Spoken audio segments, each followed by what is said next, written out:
everyone.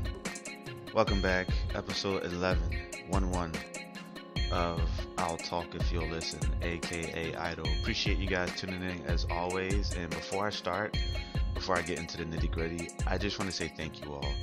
So, I'm constantly monitoring the stats on Spreaker, who has a pretty good analytics page for anyone who has a podcast. And as of today, I'm at over 300 downloads for the show. That's huge, guys. Like, average Joe, pretty much a nobody, deciding, like, hey, I'm going to start a podcast, and it's basically going to be Seinfeld. It's going to be a podcast about nothing.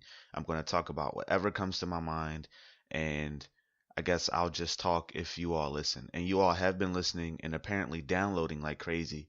To be here for not even 3 full months from the time that I started at the end of January till now, and to be over 300 downloads, and that's without any huge advertisement, that's without any huge promotion, that's out without any huge major outlet. That's strictly from you guys and from word of mouth, and I really, really do appreciate it. To show that I appreciate it, I'm actually going to do something really, really cool. At least I like to think it was cool. And I am going to do a $20 gift card giveaway. Now, here's the best part about this gift card giveaway. It'll be a gift card of your choice. So I'm not going to pick it. At first I was going to do, hey, I'll do iTunes or Google Play. That's a pretty basis thing. But I think I'm going to let you all choose. I think that'll be a little bit more engaging and a bit better. So here are the details. So you can enter the raffle by just emailing me at I'll talk if you'll listen at hotmail.com. Remember, that's the name of the show without any apostrophes. Whenever you're using an email, and this is for all of the old people out there, emails are not case sensitive. So it doesn't matter if you make, capital letters or lowercase letters. It's I'll talk if you'll listen at hotmail.com. No apostrophes. Or you can DM me directly on Twitter at ITIYL underscore ITIYL on Twitter. So those are the two ways to enter the raffle. The only thing you got to do is tell me what your favorite episode is and why. That's all you got to do. What your favorite episode is and why. So just have the subject line as ITIYL raffle and tell me what your favorite episode is so far and why. And I'll go ahead and pick a person at random. For anyone who's ever done a raffle before electronically, know there are several websites and programs you can use. It has a very specific algorithm that can select someone at random. So that's what I'll be doing. And, I'll be using however many people email. So if, hey, only 1, 2 people email that week, then hey, that's the reality of it. That'll be what happened, and then you just increase your chances for winning because you like $20. So again, thank you everyone so much for all of the support, and it could be even over 301 downloads at this point because I'm sure it doesn't pull from every media outlet. And you can actually even go and Google I'll Talk If You'll Listen, and it comes up. I think that's pretty cool. Anyone who knows how search engines work, and anyone who knows how much it takes to actually be able to get Googled and actually have a search result pop up for whatever it is that you Googled, no matter how obscure it is. Anyone who knows about that knows that that's not an easy feat. So again, thank you all. Surpassed 300 downloads. That's really, really huge. Last week we talked about the inclusiveness within the nerd culture and how it's viewed within certain communities, specifically the black community. And I didn't get as much feedback as I would like that as I would like to have had. And just me being honest, I was hoping to hear from someone who viewed an adult, specifically a black adult, who within the black community, who watches wrestling, who goes to anime conventions, who watches anime, who reads manga, who reads comics, things like that. And they viewed that as immature. I was hoping to hear from someone from that perspective. Luckily, one of my favorite things about the show is it's a living, breathing, organic show with living, breathing, organic topics.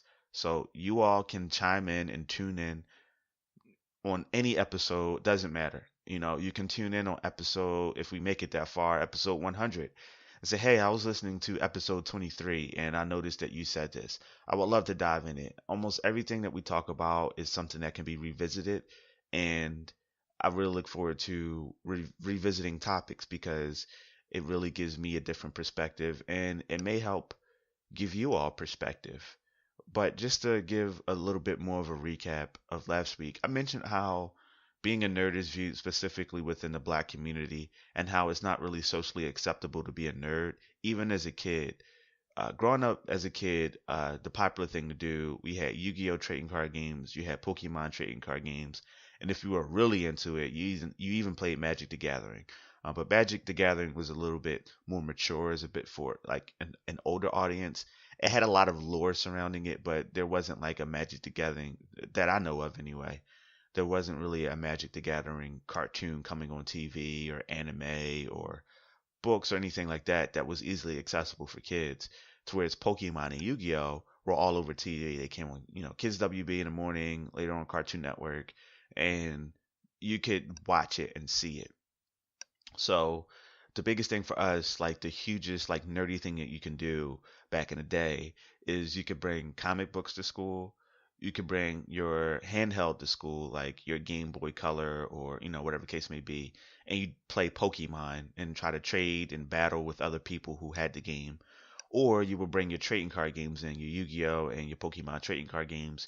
You would find a table at lunchtime, or if the teacher allowed like activity time or free time, or especially towards the end of the year, you brought in your Yu-Gi-Oh cards, your Pokemon cards, your Game Boys, and you found a dedicated section in the room, and you just sat down with the other nerds and you played, and everything was cool, everyone was inclusive, everyone had fun. But if you weren't a part of that group, especially if you were in the black, in a predominantly black school, you were made fun of for that. And one key observation that I made was, if the Asian kids or the white kids sat down and did that, it was just, oh, that's what they're supposed to do. That's expected of them. Oh, that's that white stuff. Oh, that's that Asian stuff. That's just stuff that just happened. But if within the black community, unless you were specifically with friends who enjoyed that activity as well, it got viewed as, oh, is that all you do? The only pass you got was with certain games. So of course, if you played the 007s, the F Zeros, the Mario's, the Final Fantasies. Well, Final Fantasy was hit or miss. Some people made fun of you for that. Some people didn't. Of course, the sports games, the Maddens. See, back in the day, it was called Knockout Kings. Before it was called Fight Night, it was called Knockout Kings. If you're a gamer, you know what I'm talking about. But those games, the Sonic the Hedgehogs, the stuff like that, that was a unique realm because you didn't really get picked on for playing those games, those types of games. But as you get older, and that starts to become like a main activity of yours.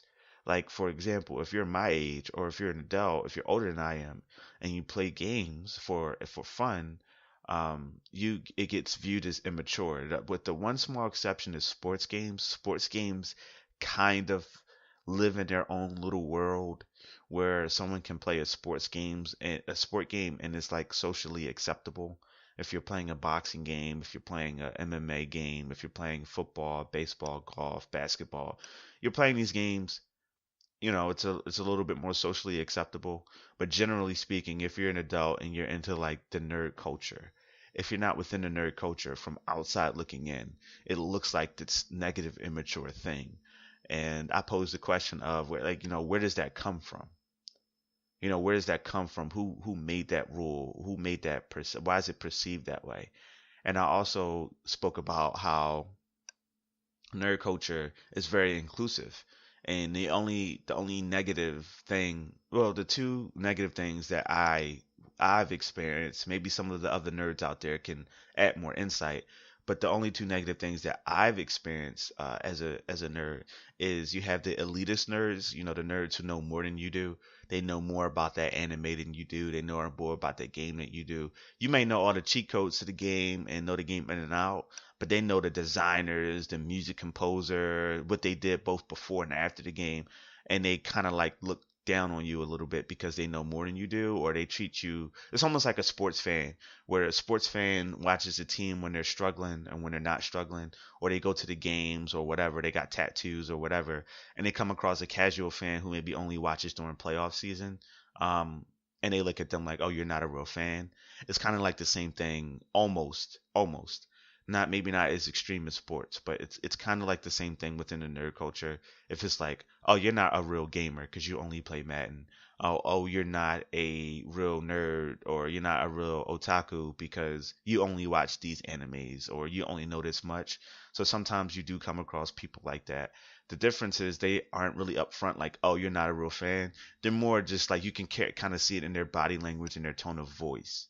They just come off like, oh, a little snobby, like, oh, is that all you know? Or did you know this? Or they try to rub it in your face like, hey, I know this is how much I know. The second problem within the nerd community is unfortunately you get a lot of socially awkward people, and because they don't really have much social experience or too much social interaction outside of the nerd community, is you can come across people who really don't know how to talk to people sometimes. You'll come across people who are just really blunt and very crass, and it gets written off as, oh, that's just a part of their personality. But really, at its core, and anyone who's really observant and really looks at it like, well, they haven't really had much interaction with anybody, and it's not just like just the opposite sex or people within their age group or whatever. It's with anybody. So they sometimes come off as like rude or obnoxious, and it's really is like, hey, yeah, they're being rude and obnoxious so they don't get a pass, but you can kind of understand it a little bit more because they really haven't been in many social environments where they learned how to speak to people. And because they're so busy being shunned by other people outside of the nerd community, they don't really have anybody to come in and kind of like help them. Even their parents, their parents kind of like just let them be nerds. Like, hey, they're in their room playing a game, reading comics, drawing, whatever. Let them be nerds in their room, in that space. And their parents don't really dive into that culture or dive into that world and really experience that with their kids enough to say, well, hey, you can't talk to people like this. Or hey, you shouldn't. Hey, when you want something, this is how you should ask. Or when you disagree, this is how you should go about it. Even though that's lacking in general, period, especially with people within my generation, um, which we'll talk on later on, it's a little bit more prevalent within the nerd community because you get a lot of people, especially you usually see it when there's a nerd explaining the rules of like a tabletop game or like a card game or something, and they're telling you how you did something wrong. They're like telling you in such a way where you feel like an idiot. It's really like, hey, yeah, they're being a jerk, but it's probably not on purpose. They probably haven't really learned how to speak to people. So I would say those are the two biggest problems within the nerd community. And of course, you got body odor too. Some people, just going back off the social interaction thing, just they haven't really needed to impress. This is going to be a tough argument to make, and a lot of people aren't really going to see where I'm coming from, or at least they're not going to want to see where I'm coming from. But just to shed a little light on the whole BO thing. So, more specifically for men, because women, I feel like women, regardless of what they're into, generally speaking, care more about hygiene than men do, for the most part. And honestly, men probably only care about hygiene because women do. um, Way back when Dave Chappelle actually had a bit that said, a man's test in life is different from a woman's. A woman's test in life is material. A man's test in life is a woman. And he broke that down a little bit. And he said, you know, men don't get nice cars because they like cars. Men get nice cars because they know women like nice cars. So it kind of boils back down to the whole body odor thing. Like, generally speaking, you know, I don't like to stink. I don't want to stink. And I'm sure a lot of you listening don't like to stink and don't want to stink. But how many of you, and be really honest with yourself. You don't have to reach out to me and tell me like, hey, you've thought that, but just kind of think to yourself. How many of you, decided to, freshen up a bit when you knew that someone from the opposite sex was coming over, specifically the guys? It's a Sunday or whatever. You don't really, you wake up, you wash your face, you brush your teeth, you maybe put on a clean shirt or something, clean pair of boxers or something, but you don't really shower. You don't smell great, but you don't stink either. And then like, oh, you're about to get some company. I should freshen up. It's kind of like that. Within the nerd community, you have a lot of people, like I mentioned, who don't really have much social interaction with other people, and specifically the guys. Obviously, some stereotypes are true. Male nerds suck at talking to women. Male nerds suck at talking to women. A lot of it has to do with insecurity. A lot of it has to do with some other things. But regardless, they haven't had for example, a lot of men wouldn't get haircuts if it wasn't for women telling them, hey, you need a haircut. A lot of men wouldn't dress nice and be well groomed if it wasn't for a woman wanting that. So there are a lot of things that men do as far as their appearance goes and as far as their, hygienic behaviors go because of women. Not saying that we would be filthy slobs without women, but women encourage us to not be filthy slobs. And women, I feel like most of them would totally agree with that statement. And a lot of guys are probably nodding their head like, yeah, I probably wouldn't wash my ass if, if, my girlfriend wasn't coming over today, or things like that. So, because male nerds don't really have, and I should be more specific, say heterosexual male nerds don't really have many opportunities to interact with women of the opposite with I was getting ready to say women of the opposite sex, women. So they don't really have many opportunities to interact with women. So they don't really have that social expectation of a woman saying like, "Oh, you stink."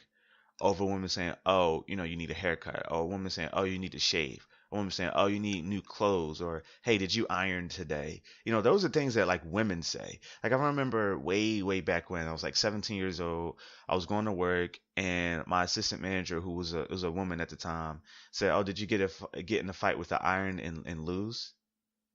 And then another woman coworker, they were joking around, and another, female coworker of mine was like, no, that would involve him getting into a fight with an iron and losing would have to involve an iron in the first place. So implying that I walked out the house a wrinkled mess. And I did. And honestly, it took situations like that for me to start to iron. And not to say that I wouldn't have figured it out on my own, because you also have a professional standard. But if it wasn't for women telling me, like, hey, get your act together in certain areas of my life, I wouldn't have gotten it so quickly. You know what I mean? And it's hey, I want attention from women. I want social interaction with women, romantically or otherwise. I need to get my act together. Those are thoughts that I have. Unfortunately, male nerds don't really get an opportunity to be criticized by women because they're shunned or they're outcast anyway. So they have things like body odor going on, and I'm sure they smell this. You're the first when you whether you pass gas, whether you burp, whether you just stink, you're the first person to smell yourself before anyone else does. So I know that they stink, but they're like, hey, no one's on my back about changing. Why should I? And I know that may seem really, really crazy and foreign to some people. And I know that may seem like, no, I'm sorry, I can't just go out the house like that. I'm going to argue and say there was a point in time where you could. And someone had to get on you and tell you, not to do that. And that happened at an early age. If that never happened at an early age, and the first time that happened to you was an adult, then you would change your tune as an adult, or at least would have to change your tune as an adult. So by no means am I justifying, body odor. I'm just trying to provide a little bit of insight on maybe how it happens or why it happens. So, but my favorite part about the nerd community I mentioned last week was the inclusiveness and how race isn't really regarded within the nerd community, and race isn't really important. A lot of people don't really put too much emphasis on race like they do outside the nerd community. And speaking of which, this past week we experienced a huge racial issue um, regarding a major brand, a major chain, and a chain that you all probably used to or still do go to for your coffee. So this past week, Starbucks was in the news. There was a Starbucks in Philadelphia. If you want to know the location, you can look it up. I'm not going to give any more publicity to the location, but there was a Starbucks in Philadelphia, which is, on one hand, it's kind of cool to me personally because it's a topic that hits close to home. It's one thing to talk about something that happened in like Flint, Michigan. It's another thing that talk about something that happens in your hometown. So that's pretty cool from that regard. But an unfortunate situation nonetheless. So this past week, Starbucks was in the news for all of the wrong reasons. There were two black men in a local Starbucks, and they were apparently, having a business meeting or something of the sort, and wanted to use the restroom. And that's welcomed within Starbucks. That's okay. So just to be clear, it's okay for you to go into a Starbucks and just sit down and not buy anything. Their brand promotes community, like a community hub, almost like Starbucks is the place to go to meet up, to be productive, to write that report, to check that email, to just sit and relax. Starbucks wants its places to be like that. Now, anyone who runs a business, especially anything close to retail or in the food services, you know that the more people who frequent your business, the better, because not only does that potentially increase in sales, but it's also a deterrent for thieves, and it's also a deterrent for robbery. It's also a deterrent for theft and burglary. So, for example, whether someone's buying something or not, if you got a group of 5 people just sitting in your place of business, that deters the person who maybe wants to come in and rob you because they see, oh, there's people in there. So it's not really a known fact outside the community, like outside the retail community, but within the retail community, that's real. That's a real thing. You want to have deterrence in your place of business, but Starbucks wants to be known as a community hub, and in this particular situation, you had two black men who were sitting at the Starbucks in the Starbucks and having a meeting, and the manager, who happened to be white, didn't want them there. So, and for whatever reason, I'm not going to get into the argument about why she didn't want them there, but she didn't want them there. She said, "Hey, you're not buying anything. Get out." So she asked them to leave a few times. They didn't want to leave. Of course, they put up a fight. I don't necessarily blame them for doing that. I'm not saying I would have or wouldn't have done that. I'm going to try to remain as neutral as possible. But I totally get that. Obviously, someone's telling you to leave. If you don't understand why, even if you're not angry about it, you want to understand why. I remember one time for me personally, a public transportation service in the city of Philadelphia is called SEPTA. And I'll never forget this. I even remember the bus route. I was going visiting my mother at the time, and I caught the 18 bus. I don't know why I'm giving numbers, but I just, maybe anyone who listened, if you're from Philly, you know what I'm talking about. But I caught the 18 bus. I got a transfer. I got off the 18 bus. I visited my mom. I went to get on the L bus with the transfer from the 18. So I went to go get on the L bus, and the bus driver told me, "You can't use that transfer here." And I remember being confused. I wasn't angry. I wasn't frustrated. I wasn't annoyed. I was confused because I didn't understand why I couldn't. Whenever someone allows you to do something, whether you're allowed to do it or not, so whether you can run a red light or not, if someone allows you to do something and you get away with doing it, when you get met with any sort of resistance, you're going to be confused. So I want to get that straight. So for anyone who saying that these two black, men at the Starbucks shouldn't have reacted or responded the way they did, you can have that argument somewhere else. My point is, if someone tells you something that doesn't sound right to you, sounds foreign to you, especially when you were in the situation before and everything was fine, you're going to get confused. You're going to have questions. So they didn't leave. So the manager called the police. The police had a service to perform, so they came to the establishment. They asked the gentleman to leave several times. I think the number was 3 times. They didn't leave, so they got arrested. They were held for several hours, and then they were finally released. No charges were made.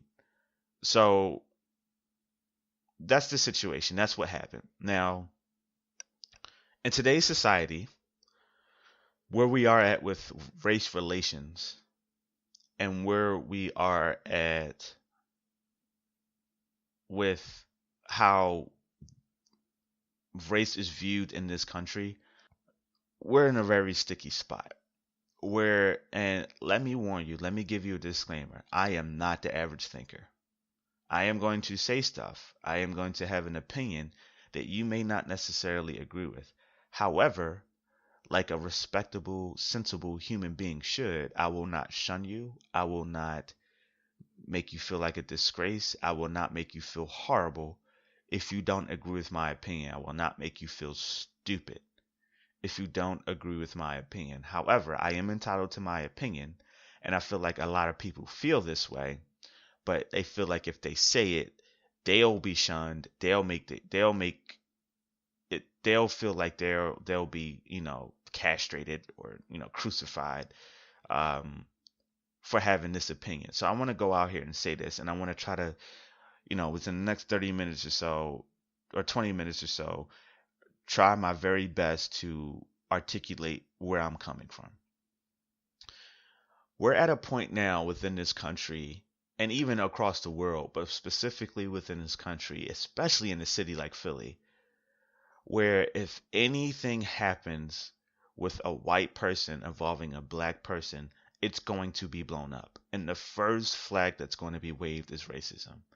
Now, I will never ever, my older brother gets on me about this all of the time, and I know he's just being him, and he's my older brother, so he's going to pick on me. But I genuinely do hope that he understands that people view race differently depending on their life's experiences.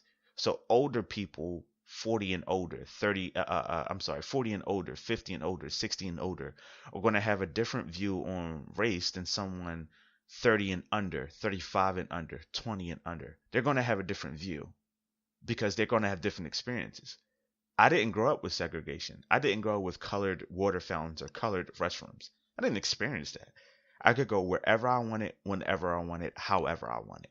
So obviously, I'm going to have a different experience than someone who went through that. I remember one time I was getting on the bus and, I went to sit in the back. I went to sit in the back and, like normal, get on the bus. And my mom said, hey, you fill the bus from back to front, whatever. If there's seats in the back, there's seats in the back. I'm going to go sit in the back. I remember this a guy getting on the bus and he was talking to somebody else his age. And he was an older guy, probably like 50s or so. And he said, we went through all this trouble as a race, as a culture, to fight for something simple as us being able to sit where we wanted on the bus. And you still got these people going to the back of the bus and sit down. And in my mind, I'm just shaking my head like, what are you talking about, dude? Like, I want to sit here. But in his mind, he made a legitimate point. In his mind, he's like, we went through these blood, sweat, and tears to get a simple privilege that shouldn't even be considered a privilege, to get a simple opportunity as sitting at the front of the bus. We went through all this trouble to do that, and you're going to still take your butt and sit in the back. That's disrespectful. So you got two different worlds there. You got somebody in the spectrum that I'm coming from, like, dude, what the heck is the big deal, man? I'm sitting in the back. I want to sit here. And then you have someone in his spectrum, in his train of thought, like, we went through all of this so you don't have to do that, and you still choose to do that. What's your problem? And I might view it as like, hey, look, you went through all of that for us to have a choice. You didn't go through all of that for us to have an obligation. See, we had to sit in the back of the bus before. Now we can choose to sit in the front. So I view it as you went through all of that for the right to choose. So he's not viewing it that way. So how many of us know somebody who, as soon as they heard this story about Starbucks, without giving it a second thought, they automatically assumed that the manager was racist, and it had to do with the fact that these two men were black? Now, let me be very, very clear before someone calls me an Uncle Tom and for someone says, you know what, I'm not listening to the show anymore. First and foremost, I am not saying that this manager was not racist. I have no idea. But that's the point that I wanted to emphasize, that I don't know. So don't act like you do. I'm sitting here willing to admit that, like, I don't know if she was racist. I don't know if she acted out of race, like out of a racist or prejudiced mindset. However, you need to realize that you don't know either. You can say, hey, I feel like it is, and this is why. That's fine. But don't sit here and like, oh, she was definitely racist, and this is why. How would you feel if someone called you racist or discriminatory towards another race and that wasn't your intention at all? You would feel like, oh, like bringing out the big guns for nothing. So all I'm saying it's likely that, hey, this manager was racist. It's very likely. But all I'm saying is get the details before you point the fingers. Okay, that's all I'm saying. That's all I'll say about that.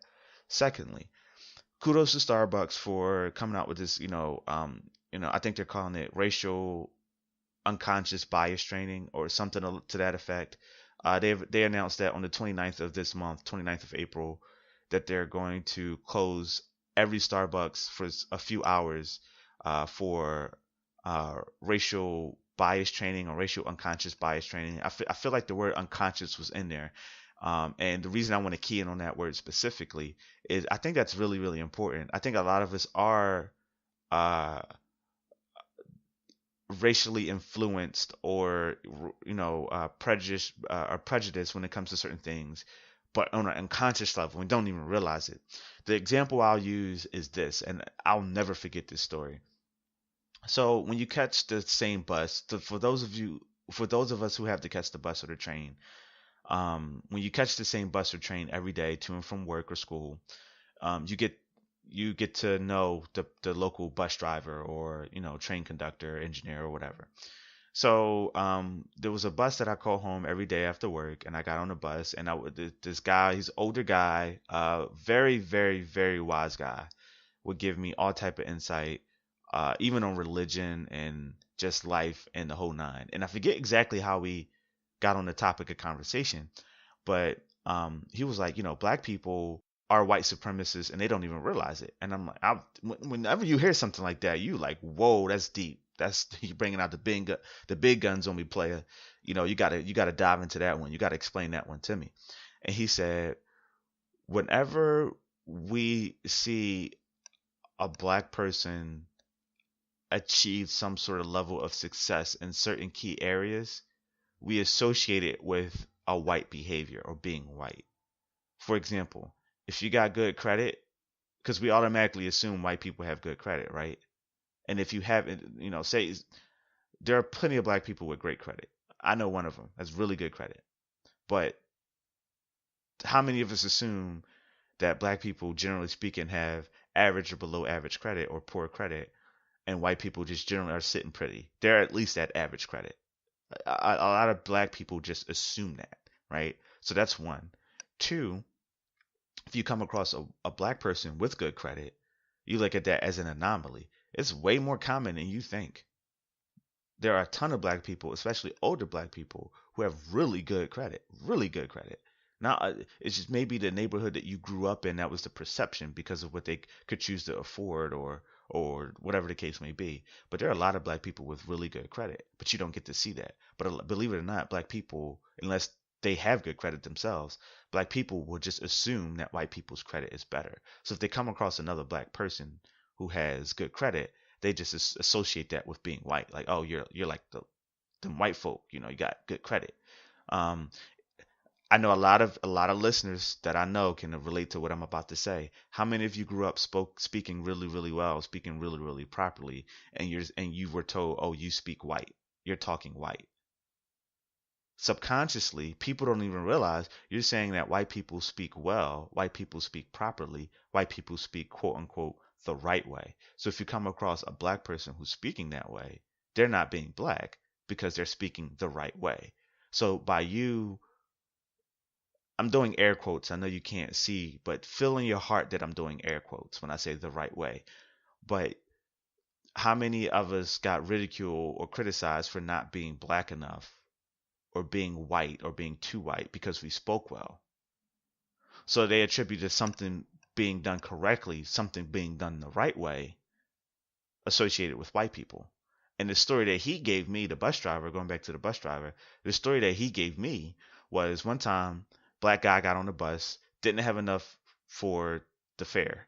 So hey brother, can you look out for me? And he said, no, if you shortchange Scepter, you're shortchanging me. They write my checks. And he said, oh, come on, brother, you're supposed to look out for me. We're supposed to look out for one another. And he was like, yeah, we are supposed to look out for one another. So by you paying the fare, you're looking out for me because you're not putting me in a situation to lose my job, A.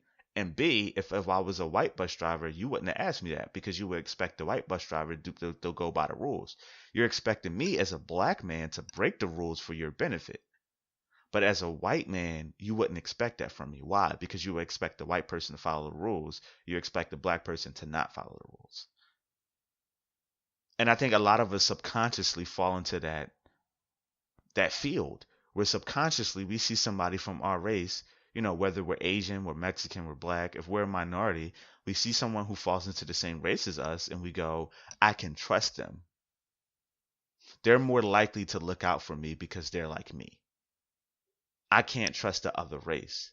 This Asian, this white person, this Mexican person, because I'm black, they're more likely to follow the rules. They're not going to look out for me. If you're Asian, hey, this person is Asian like I'm Asian. They're more likely to bend the rules for me because we're the same. So I like how Starbucks is calling it, and I forget the exact wording of it, but the word unconscious is in the type of training, and I really like that because you'd be surprised how we're racist even on an unconscious level.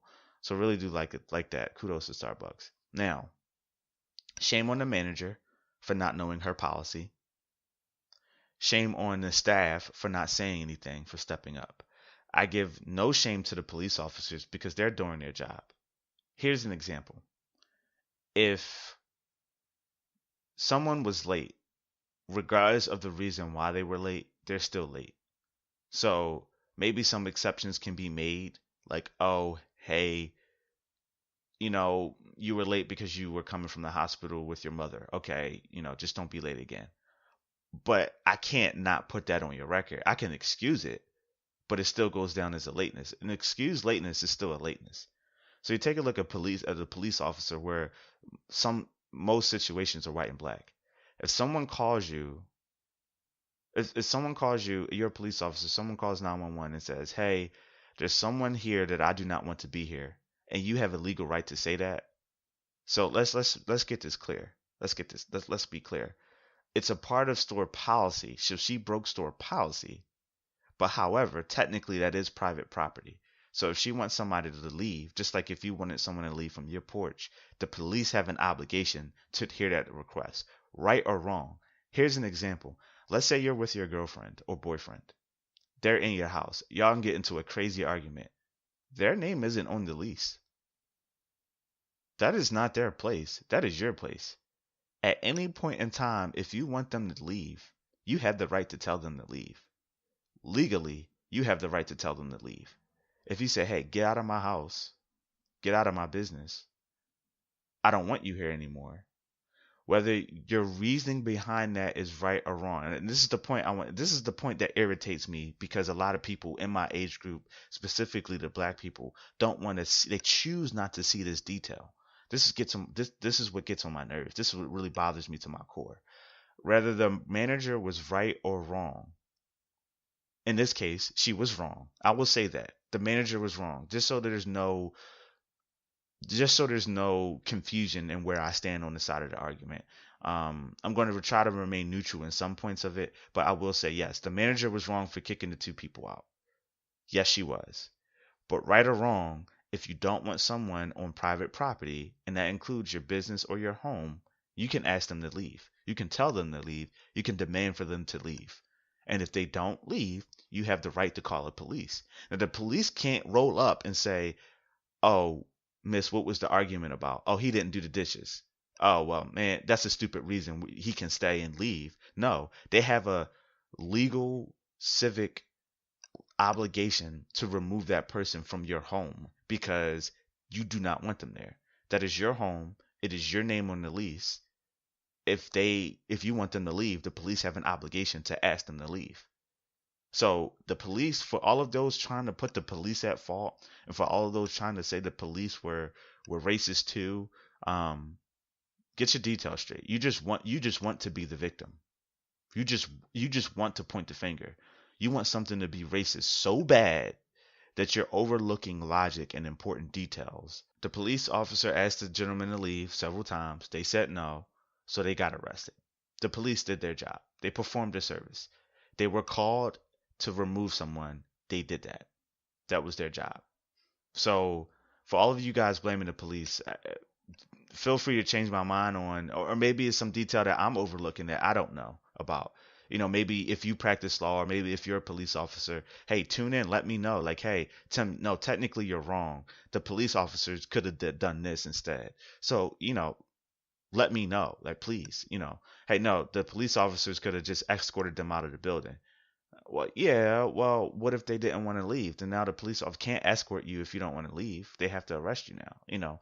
So maybe if a part of the process that I'm not familiar with, maybe there's a part of the process that I don't know about. Feel free to tune in to let me know. If you're a listener of the show, you should know how to contact by now. But throw it out for anyone who's just tuning in. That's I'll talk if you'll listen at hotmail.com or ITIYL underscore ITIYL on Twitter. Now, for this is the last thing, and hopefully I can get this done in like 10 minutes. But for everyone who is boycotting Starbucks, where do I start here? Okay, let me be clear. If you want to boycott Starbucks, that is your right. If you do not want to go to Starbucks and purchase anything, that is your right. If you want to protest peacefully outside of Starbucks location, that is your right. You can do that. I will not knock anybody for choosing to do that. Please understand that. Let me say it again. If you feel like you want to do that, if you feel like you need to do that, you will get no argument from me. Let me be clear. To quote the great Barack Obama, let me be clear. Now, let me say this. Do not, specifically black people, do not make another black person feel less black or not black enough. Quote, don't forget my air quotes here, guys. They are here. Don't make someone feel horrible. Don't make someone feel like they're not down for the cause. Don't make someone feel like an Uncle Tom. Don't make someone feel like, racist, like they're being racist because they don't share your opinions. Because they see nothing wrong with going to one of their favorite coffee spots, getting one of their favorite coffee drinks to continue their day. Don't make them feel bad for doing something that they want to do because they're not making you feel bad for doing something that you want to do. Again, if you do not want to go to H&M, if you do not want to go to Starbucks, if you do not want to go to these places that you feel like are racist companies, if you do not want to go to Chick-fil-A, if you do not want to go to, wherever other company that was under fire over the last 5 years for quote unquote being racist, fine. That's okay. That is okay. But don't make someone feel like they're not quote unquote black enough because they don't share your opinions. Hey, they want their Frappuccino. It's good. You can only get that at Starbucks. Like it just baffles me how people like. One thing that really bothers me about my generation specifically is how we react to stuff when people don't share our opinion. It just really bothers me. I can't tell you, like, we get so hostile. Why do we do that, y'all? Like, why is that? If someone doesn't share our opinion on something, we just get so hostile. Instead of learning how to communicate that, or learning how to respectfully disagree, or learning how to, like, hey, you know what? You can keep going to Starbucks if you want. I won't look at you any differently, but that's not something I'm willing to do. Why can't we just do that? Why does it have to be, oh, oh, well, oh, there's something wrong with you, or, hey, you're not down for the cause. See, that's the problem. We need to support black businesses, blah, blah, blah, blah, blah. Me personally, I don't really drink coffee. My coworker got me hooked on Frappuccinos. So, I'm not going to throw her under the bus. She know who she is. I know you're listening. You got me hooked on Frappuccinos. I thank you for that, but I don't really drink coffee. So I'm not really going to Starbucks anyway. I've gone to Starbucks before for some food, for like a muffin and like a banana. That it cost me like $50 because they're overpriced.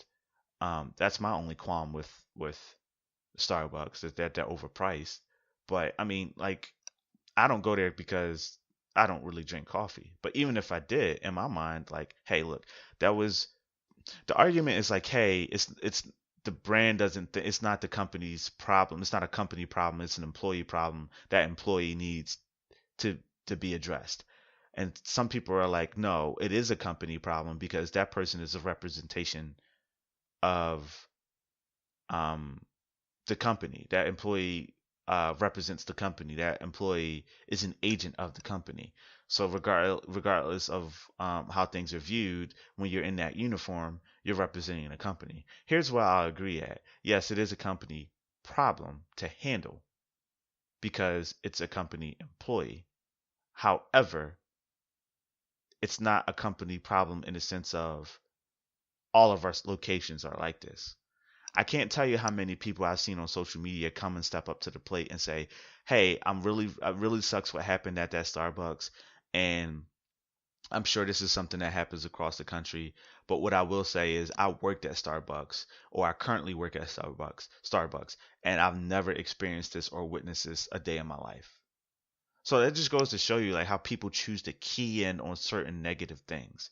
This is a bad thing that happened. I will not knock that. This is potentially a racist thing that happened. This is potentially a prejudice thing that happened. And well, that by definition it could be a prejudice thing that happened. But you know, if you want to suffer. Like some Starbucks can be bought into, some can be franchise owned. Can you imagine having a really close family member who just happens to be black, or a really close friend who just happens to be black, who owns or runs one of these Starbucks locations, and because of that situation that they're suffering, and you go to them and say, "Hey, look, man, I really appreciate your service, and I want to appreciate support your business, but Starbucks is racist, so I'm not shopping here anymore." Is it their fault? Now they have to suffer because of one manager's stupid decision? And if your answer is yes, then so be it. Then and that's fine. If some people feel like they need to do things to help them feel better because they feel like they're helping the cause. In the grand scheme of things, it's probably not much impact happening, but at the end of the day, sometimes how you feel and what your emotions are more impactful than what the actual overall impact is. So, whatever you need to do, whatever floats your boat, whatever you need to do to, feel like you're making an impact. But, me personally, how I look at it is, hey, whether I shop at Starbucks or not won't really make much of a difference. Um, Sometimes I don't think it's what you do. I think it's the reason that you do it. Um, for example, if someone shopped at Starbucks because they're like, look, I work two jobs, I get like 4 hours of sleep a day. Starbucks is right near my second job. I go in there to get some coffee because I need that to go throughout the day. Or hey, there's a barista at Starbucks, there's a manager at Starbucks that I'm really feeling and I want to take him out on a date. So I hope he's there because I want to go there and show him some love and flirt with him. Hey, I go to Starbucks because they have really good muffins or cookies or whatever, and it's nice. Or hey, I need to get more fruit in my diet, and that's the only place near me that has bananas or has fruit, whatever. If that's your reason for going to Starbucks, should you be shunned or should you be ridiculed? Now, if your reasoning was, oh, I agree with that racist action from that manager, and yeah, black people shouldn't be allowed to sit here because they're just all panhandlers or homeless people, and I hate black people, and Starbucks supports my mindset there, and I agree with that racist behavior, so that's why I shop at Starbucks. Then absolutely, that person is a jerk, and that person should be shunned, and that person should be ridiculed. That person should be crucified. But you just got to look at the motivation. The motivation actually says a lot about the person. Why someone chooses to do something says a lot about their character. And I think we need to take that into consideration. So I can go on all day about this topic, and this is definitely something that hit close to home, both literally and emotionally and mentally. So just a brief recap, guys, just so I can make sure my points are clear. And please sound off, guys. I'll talk if you're listening at hotmail.com. ITIYL underscore ITIYL on Twitter to let me know what your thoughts are, or hit me up in person. Just to recap my thoughts, the manager was wrong. She should know her policy, and she shouldn't make decisions based on race or social status or economic status. I appreciate Starbucks for, you don't realize how much money that they're losing, not only in closing in their business, the closing of their business, and it did say several hours, by the way. So the closing of their businesses, A, and B, the amount of money that was put into the training that they're spending. That just goes to show you that they really care about their reputation and they care about their brand and they really want something. Because how many companies that we've had this happen to, and these companies just get up and issue an apology and you know whatever. But they're closing all of their locations across the country for this training, and the CEO himself wants to meet with the two guys that got kicked out. So kudos to Starbucks. Say what you want. I think that's cool. Um, Also, look into all the details before you want to make your decision. Before you want to jump to, oh, this was a racist action. Just look into all the details first. And if it was racist, then great, you did your homework. Because I think that's one of the worst things you can call somebody. The worst things you could say to somebody is call them racist without sufficient proof or evidence. And especially without willing to have the conversation with them. My other point is be willing to educate somebody. I think us, regardless of what the race we're in, black, Hispanic, Asian, whatever, we have a moral obligation to explain to people why something is racist and why they shouldn't do something. We have an obligation to do that because some people just don't know. Some people just don't know. And finally, everyone, boycott who you want to boycott, protest who you want to protest against, but don't make someone feel bad because they don't want to do that with you. Don't make someone feel bad because they don't share your opinions. And learn how to respectfully and sensibly articulate your opinion without like, oh my goodness, you should see, I've seen on social media for people saying, shut up, get off my page, shut up, you don't know what you're talking about, shut up, this is the problem with our culture and our community now, and whatever. That's their right to say that, but I just shake my head at it because I'm like, how can you expect people to be more open to the way that you think if as soon as they disagree with you, you're like ready to slice their head off? Like, it just doesn't make sense to me. So definitely something that we all need to consider, myself included. Please, everyone, definitely consider that. I really look forward to hearing you all. I'm looking forward to you all participate in a raffle. I'll give updates on each episode. If I get enough participants in the raffle by next week, then I'll announce the winner next week. But if I don't have any participants or very few participants, I may extend it to next week, but the following week rather, I should say. But again, if 1 week, 2 weeks goes by and there's only 2-3 people who entered, then hey, so be it. Just increase their chances for winning. In the meantime, everyone, don't forget to check out the YouTube page. It's going to be up and running very, very soon. There are just some kinks that I have to work out. So that's I'll Talk If You'll Listen on YouTube as well. And I think that'll be pretty cool for you all to leave your comments on the page in the comments section. You can check me out on Spreaker. You can check me out on Google Play. You can check me out on Stitcher. And of course, you can check me out on iTunes or on the podcast app on your Apple device. And feel free to subscribe and leave me some comments, shoot me some feedback, and hey, leave me a review too. I would love to read the review. Always puts a smile on my face. In the meantime, everyone, have yourself a great week. I can't wait to talk to you next week. And as always, I'll keep talking if you'll listen. Take care.